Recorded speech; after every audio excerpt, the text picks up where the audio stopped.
Hey guys, house of the dragon season 2 നാളെ റിലീസാകണം. അപ്പം season 1 ഒരു റീക്യാപ്പാണ്. ചെറിയൊരു റീക്യാപ്പ് വീഡിയോ ആണ്, അല്ലാണ്ട് ഞാൻ ഡീറ്റെയിൽ ആയിട്ടൊന്നും പറഞ്ഞു പോകുന്നില്ല. ജസ്റ്റ് സ്റ്റോറി ഒന്ന് പറഞ്ഞു പോകാം എന്നുള്ളത് മാത്രമേ ഉള്ളൂ.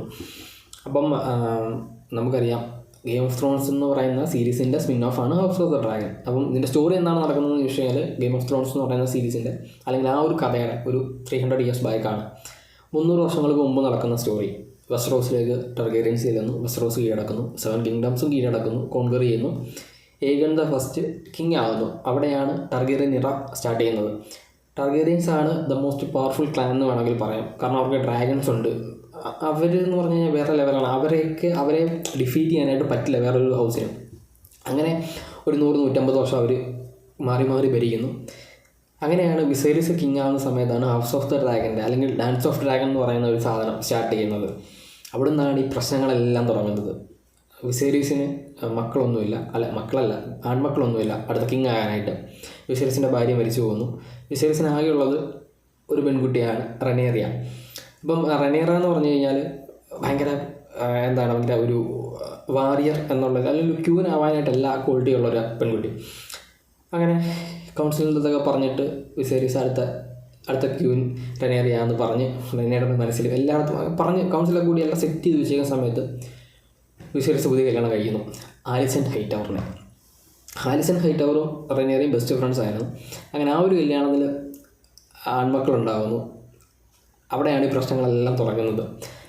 എയ്മണ്ടും ഏഗണും, അതായത് ഏഗൺ ദ സെക്കൻഡ്, ഈ 2 ആൺമക്കളുണ്ടായി കഴിയുമ്പോഴാണ് ഈ പ്രശ്നങ്ങളെല്ലാം ഉണ്ടാകുന്നത്. അപ്പോഴത്തേക്ക് അവിടെ കുത്തിത്തിരിപ്പ് തുടങ്ങും. പവർ വേണമല്ലോ, എല്ലാവർക്കും പവറാണ് വേണ്ടത്.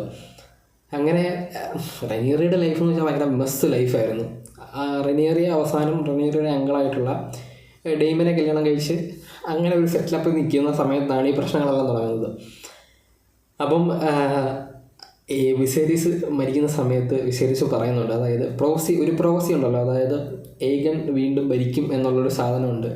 അത് ഏത് ഏഗണാണെന്ന് പറഞ്ഞിട്ടില്ല, ഏഗൺ എന്ന് മോന് പേരിട്ടിട്ടുണ്ട്. അപ്പം ഡൈങ് മാൻസ് ലാസ്റ്റ് സിംഗിൾ വേർഡാണ് ഈ ഒരു പ്രശ്നങ്ങളെല്ലാം ഉണ്ടാക്കുന്നത്. ഈ എൻ്റെ വാറുണ്ടാക്കുന്നത് അതാണ്. അങ്ങനെ വിസേരിയസ് മരിക്കുന്നു. വിസേരിയസ് മരിച്ചു കഴിയുമ്പം സോയായിട്ട് അവരൊരു റനേറിയ അറിയിച്ചിട്ടില്ല. അതിനു മുമ്പേ അടുത്ത കിങ്ങിനായിട്ടുള്ള സെറിമണി നടത്തുന്നു. റനേറിയ ഇവിടെ ഡ്രാഗൺ സ്റ്റോണിൽ എന്തോ ആണ് അടുത്ത സെറിമണി നടത്തുന്നു. റെനീസ് ഇതെല്ലാം കാണുന്നുണ്ട്. റെനീസിനെ അവിടെ എന്തോ പിടിച്ചു പൂട്ടി എന്തോ ഇട്ടാണ്. പുള്ളിക്കാരി അവിടെ രക്ഷപ്പെട്ട് എന്നിട്ട് റനേറിയ എടുത്ത് പറഞ്ഞ് ഇങ്ങനെയൊക്കെ നടത്തിയിട്ടുണ്ട്, ഏഗണെ കിങ് ആക്കിയിട്ടുണ്ടെന്ന് പറയുന്നിടത്താണ് ഈ വാർ സ്റ്റാർട്ട് ചെയ്യുന്നത്. പിന്നെ ഈ ഒരു വാറിന് വേണ്ടിയിട്ടുള്ള കാര്യങ്ങളാണ്. അപ്പം സീസൺ 1 പറ്റിയിട്ട് പറയുകയാണെങ്കിൽ, സീസൺ 1 ഒരുപാട് ടൈം ജമ്പുള്ള ഒരു സീസണാണ്. കാരണം ഒരു വലിയ സ്റ്റോറിയെ ഒരു സീസണിലേക്ക് ചുരുക്കി വെച്ചിട്ടുണ്ട്. അതായത് റനേറിയയുടെ ഒരു ടീനേജ് തൊട്ട് അല്ലെങ്കിൽ റനേറിയ ഉണ്ടാകുന്നിടം തൊട്ട് പിന്നെ ഇങ്ങോട്ട് വരെ ആ ഒരു വിസേരിയസിൻ്റെ ഒരു ഭരണകാലമുണ്ട്. അതിനകത്ത് കുറേ വലിയ വാറും കാര്യങ്ങളൊക്കെ ഉണ്ട്. പക്ഷെ അതെല്ലാം ചെറിയ ചെറിയ സീനുകളാക്കിയിട്ട് ഒരുപാട് ടൈം ജമ്പ് ചെയ്തിട്ട് ഈ ഡാൻസ് ഓഫ് ദ ഡ്രാഗൺ എന്ന് പറയുന്ന പർട്ടിക്കുലർ പോർഷന് വേണ്ടിയിട്ട് ഇവർ സെക്കൻഡ് സീസണിന് വേണ്ടിയിട്ട് ഫസ്റ്റ് സീസണിൽ ഇതിനെല്ലാം കൊണ്ടുവന്ന് സെറ്റ് ചെയ്ത് വെച്ചേക്കാണ്. അതായത് വലിയൊരു ബോംബ് പൊട്ടിക്കാനായിട്ട് ഫസ്റ്റ് സീസൺ ഇങ്ങനെ സെറ്റ് ചെയ്ത് വെച്ചിട്ടുണ്ട്. അപ്പം കുറേയധികം ഇമ്പോർട്ടൻ്റ് ആയിട്ടുള്ള ഇൻസിഡൻസ് ഒക്കെ ഇവർ ടൈം ജമ്പ് ചെയ്ത് കളഞ്ഞിട്ടുണ്ട്, അല്ലെങ്കിൽ കുറേയധികം കാര്യങ്ങളെ ചുരുക്കി ചെറുതാക്കി വെച്ചിട്ടുണ്ട്. പക്ഷെ എന്നാലും ഈ സീസൺ 1 എന്ന് പറയുന്നത് visually one of the best തന്നെയാണ്. ഗെയിം ഓഫ് ത്രോൺസ് പോലെ തന്നെയാണ്. പലരും ഈ ഒരു സീസൺ 1 കണ്ടിട്ട് പറഞ്ഞത്, ഇതിനകത്ത് ഡ്രാഗൺസിനൊന്നും ഗെയിം ഓഫ് ത്രോൺസിൻ്റെ ഡ്രാഗണിൻ്റെ അത്രയും ആ ഡ്രാഗൺ പോലെ അല്ല ഇരിക്കുന്നതെന്നാണ്. ആക്ച്വലി നമ്മൾ ഗെയിം ഓഫ് ത്രോൺസിൽ ആകെ 3 ഡ്രാഗണേ കണ്ടുള്ളൂ. അത് ഒരേ ടൈപ്പ് ഓഫ് ഡ്രാഗണാണ്. അതായത് പല ടൈപ്പ് ഡ്രാഗണുണ്ട്. ഇതിനകത്ത് 60 ഡ്രാഗണെ കാണിക്കുന്നതാണ് പറഞ്ഞിട്ടുള്ളത്. ഇതിനകത്ത് ഇപ്പം തന്നെ ഒരു 10ഓളം ഡ്രാഗണെ കാണിച്ചിട്ടുണ്ട്. അപ്പം ഓരോ ഡ്രാഗണും ഓരോ ഡിഫറെൻറ്റ് ടൈപ്പാണ്, അല്ലെങ്കിൽ ഒരു സ്ട്രക്ചറാണ്. അതുകൊണ്ടായിരിക്കാം ഇവർ അതായത് ഡെയ്മൻ്റെ ആയിട്ടുള്ള കെറാക്സിന് ഒരു പ്രത്യേക കഴുത്തിന് ഭയങ്കര നീളമാണ്. അപ്പം അങ്ങനെ ഓരോ ഡ്രാഗണും ഓരോ ടൈപ്പായിട്ടൊക്കെയാണ് കൊടുത്തിരിക്കുന്നത്. അത് ഡിഫറൻഷ്യേറ്റ് ചെയ്യാൻ വേണ്ടിയിട്ടാണ്. ഗെയിം ഓഫ് ത്രോൺസിലാകെ നമ്മൾ 3 ഡ്രാഗൺ ഉണ്ടല്ലോ, അത് ഒരേ കാറ്റഗറി ആയിരുന്നായിരിക്കാം. ഓക്കെ, അപ്പം ഇനി സീസൺ 2 ആണ്. സീസൺ 2 ഡാൻസ് ഓഫ് ഡ്രാഗൺ എന്ന് പറയുന്നത്.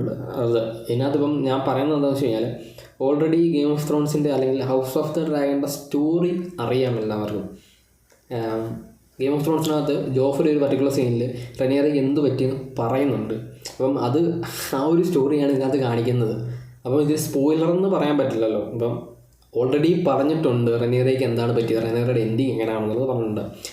ഇതിനകത്ത് എനിക്ക് പറയാനുള്ളത്, എനിക്ക് പറയാനുള്ളത്, നിങ്ങളിപ്പോൾ ഒരു ഹാരിയും ഇതിനകത്ത് he's the powerful character, he will survive ചെയ്യും എന്ന് പറഞ്ഞിട്ട് ഫാൻ ആവാതിരിക്കുക എന്നുള്ളതാണ്. ഇതിനകത്ത് എത്ര പവർഫുൾ ക്യാരക്ടറാണെന്ന് പറഞ്ഞാലും ഇതിൻ്റെ at the end of the series ഇത് ഭയങ്കര ട്രാജിക്കായിട്ടായിരിക്കും തീരുന്നത്. ഈ ഒരു സീരീസിൻ്റെ എൻഡിങ് എന്ന് പറഞ്ഞാൽ ഭയങ്കര ട്രാജിക്കാണ്, നമുക്കറിയാവുന്ന കാര്യമാണ്. ടർഗേറിയൻസ് എന്ന് പറയുന്ന മോസ്റ്റ് പവർഫുൾ ക്ലാൻ ഇല്ലാണ്ടാകുന്നതാണ് ഈ ഒരു സീരീസിൽ കാണിക്കുന്നത്. അത് കഴിഞ്ഞിട്ടാണ് പിന്നെ നമ്മൾ ഗെയിം ഓഫ് ത്രോൺസിൽ കാണുന്ന സാധനങ്ങൾ പിന്നെയും വർഷങ്ങൾ കഴിഞ്ഞ്, പിന്നെ 300 വർഷങ്ങൾ കഴിഞ്ഞിട്ടാണ് പിന്നെയും പലരും ടർഗേറിയൻസ് എന്ന് പറയുന്ന ക്ലാൻ ഇല്ലാണ്ടായി എന്ന് പറഞ്ഞു കഴിഞ്ഞാൽ 1-2 അല്ല കുറച്ചാളുകൾ മാത്രമേ ഉള്ളൂ. അതായത് ഇവരുടെ കോൺകറിങ് ഒക്കെ തീർന്നു, ഇവർ ആ ഒരു ക്ലാൻ ഇല്ലാണ്ടായി. അവസാനം നമ്മൾ കാണുന്നതല്ലേ ഗെയിം ഓഫ് ത്രോൺസിൽ എന്താണ് സംഭവിക്കുന്നത് എന്നുള്ളത്. അപ്പം അത്രയും ഇങ്ങനെ ട്രാജിക് ഇവൻറ്റുകളാണ് ഇതിനകത്ത് കാണിക്കാൻ പോകുന്നത്. ബ്ലഡ് ഷെഡ് എന്ന് പറഞ്ഞു കഴിഞ്ഞാൽ ബ്ലഡ് ബാത്ത് ആയിരിക്കും ഇതിനകത്ത്. ഈ സീസൺ 1 എൻഡ് ചെയ്തേക്കുന്നത് അങ്ങനെയാണ്. ഇനി സീസൺ 2 ഒരു പൊട്ടിത്തെറി ആയിരിക്കും സംഭവിക്കുന്നത്. എപ്പിസോഡ് 1 തൊട്ടൊരു പൊട്ടിത്തെറി ആയിരിക്കും സംഭവിക്കാനായിട്ട് പോകുന്നത്. അപ്പം സീസൺ 2 പറ്റി പറയുകയാണെങ്കിൽ വിഷ്വലി ഒരു സിനിമയ്ക്കും സീരീസിനും തരാൻ പറ്റാത്ത അത്ര ബ്യൂട്ടി ആയിരിക്കും തരാനായിട്ട് പോകുന്നത്. കാരണം ഡ്രാഗൺസ് വെച്ചുള്ള ഫൈറ്റ് അല്ലാണ്ടുള്ള സാധനം മൊത്തത്തിലൊരു ഒരു വേറെ ലെവല് സിനിമാറ്റിക് എക്സ്പീരിയൻസ് ആയിരിക്കും ഇതിനകത്ത് തരാനായിട്ട് പോകുന്നത്. സീരിയസ്ലി ഞാൻ പറയുന്നതാണ്, ഒരു സിനിമയ്ക്കോ ഒരു സീരീസിനോ ഇതുവരെ തരാനായിട്ട് പറ്റാത്തൊരു എക്സ്പീരിയൻസ് ആയിരിക്കും ഇതിന് തരാനായിട്ട് പോകുന്നത്. അപ്പം എങ്ങനെയായിരിക്കും ഇതെന്ന് എല്ലാവരും കാണാനായിട്ട്, അതായത് ഇത് വായിച്ചിട്ടുള്ളവർക്ക് ആ ഒരു സ്റ്റോറി അറിയാം, അതിനെ ഇവരെങ്ങനെ ആ ഒരു വിഷ്വലൈസ് ചെയ്യും എന്നാണ് നമുക്കറിയേണ്ടത്.